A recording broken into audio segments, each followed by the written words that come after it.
Yeah, just sort of going through here looking at my pots today. Don't know if the actual iron doesn't seem to be putting up so much, this is the straight iron, no ammonia, putting up any as much gas as you think.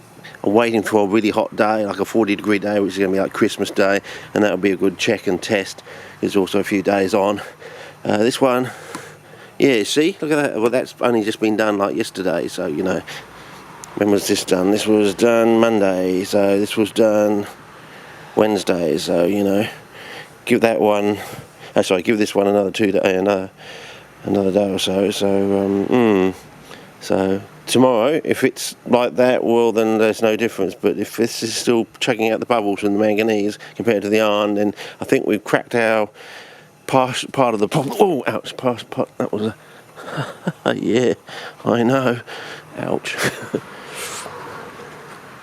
Now, between these two, definitely looks like there's a difference going on there. Don't know what it is, whether it's good or bad yet. Up the top, maybe it's going to start greening around the top with the phosphorus one in that one. Don't know. So now, if that does go green or something like that, or something happens, I'm probably going to have to set up a super borate and maybe even a super molybdate. But this one was interesting today, this morning. I don't know, it looks like it's going a little bit paler, but if we can come around here, I'll just put it through there and it doesn't fall over, and take the camera in here onto the tripod on the old tripoders, because I want to show you something that I noticed this morning. So we'll see if we can. I need a better tripod. These things, you know, I want something you can just click in, click out sort of thing. Does anyone do that sort of stuff? I'm sure they do. It's something like apophasis, Theophorus, or whatever his name is. Supposed to be a great ancient Greek text translator or something. But yeah, this one here. Now, if I hold it up, I don't know if you can.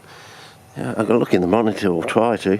I've noticed with the monitor, maybe I need to put a lid on it. Yeah, I think I'm going to have to put a lid on it, fellas. Okay. Let's just get a plain lid, plain water lid, so we don't have any contamination of, you know. So I get one off the plain water, the refill water one, and so it won't be having any contamination problems. But I don't know if you can see that sort of particulate precipitate, but it's got a sort of browny colour to it, as though it might be reduced copper in there, not sure. So maybe we've got to set up another one without that, and just the plain copper and the polystyrene, no ammonia, and see how that goes as well. So we'll see how that goes. Anyway, I just thought I'd show you that because it's losing its colour, but you know, something odd about it. As I said, it totally lost its colour when I originally made it up, and it came back about slowly over the next hour or so. So something odd. As I said, there's something odd about copper. You know, it's not sort of playing by the rules it's supposed to play by. And now I can't put this lid back on the plain water. I've got to chuck that one away and get a fresh one from somewhere else. Otherwise we get contamination. Okay. It's okay to make mistakes, so long as you know they are.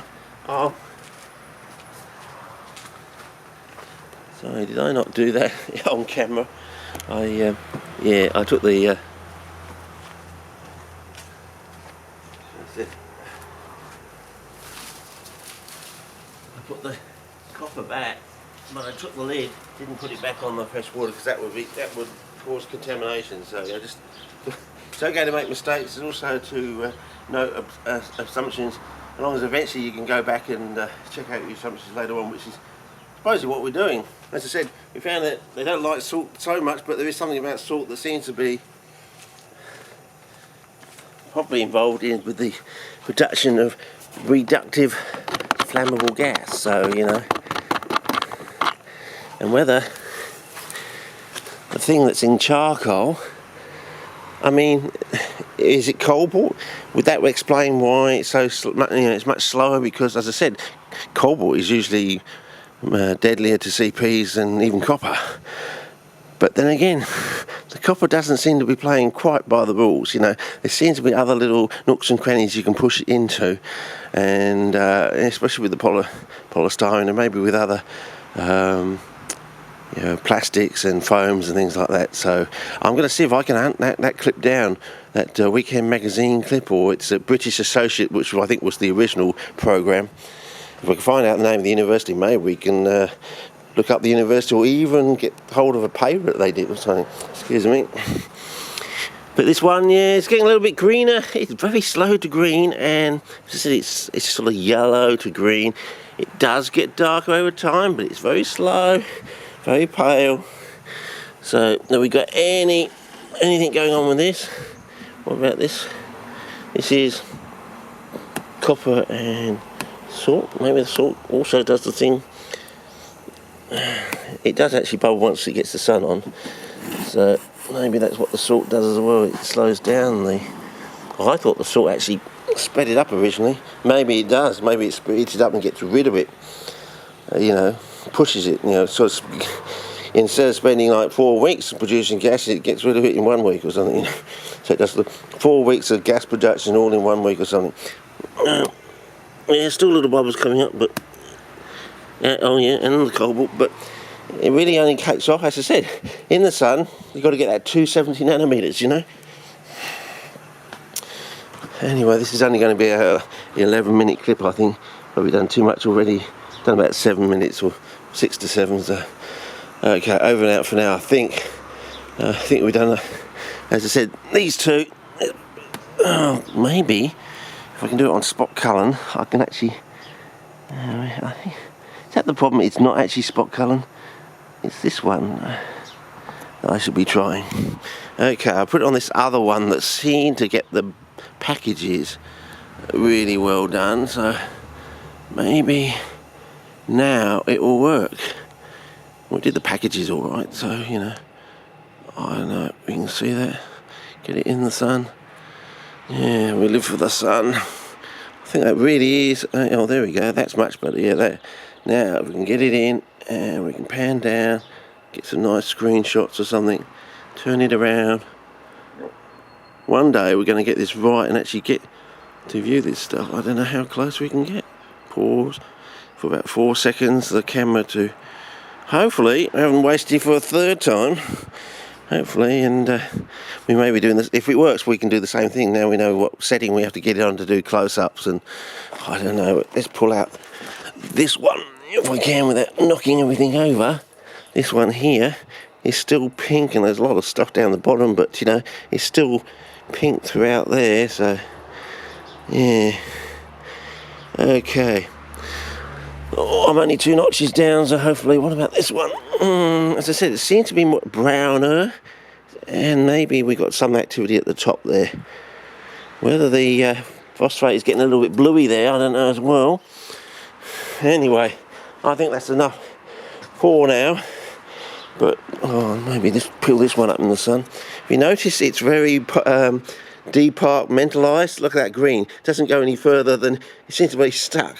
So does that say it's a non-motor organism to a certain degree? What's going on there? Why can't they go into that zone down there? Well, they don't seem to be wanting to go down that zone there. It's just something to do with sunlight. Very odd.